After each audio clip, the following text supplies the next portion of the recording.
Nigel Farage has urged Boris Johnson to finally walk away from post-Brexit trade talks after Michel Barnier demanded that Brussels must have the right to retaliate if the UK stops EU fishermen from accessing British waters. The Brexit Party leader took to Twitter to fume that the EU chief negotiator's demand should be the deal breaker. He added, "After years of being allowed to take advantage of our fish stocks, Barnier now threatens us."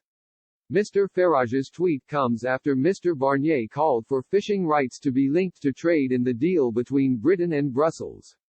The EU chief negotiator insisted it was unacceptable that the UK could block access to its waters but keep the benefits of a trade agreement with the bloc.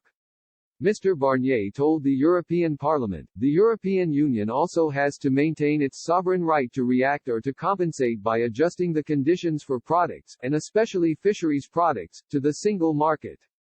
And that is where we come up against one of the main hurdles of the negotiations at the moment, fisheries being part and parcel of the economic partnership."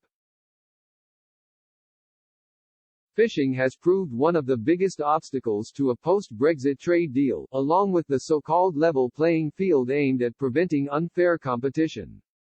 Mr. Barnier added that the two sides now stand at the moment of truth with a very narrow path to reaching a breakthrough.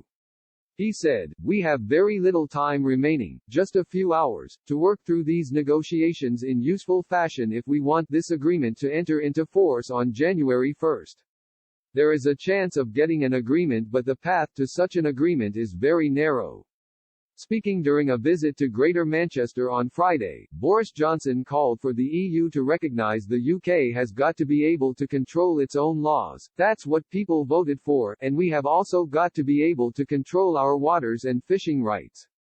The Prime Minister added, "No sensible government is going to agree to a treaty that doesn't have those two basic things in it as well as everything else.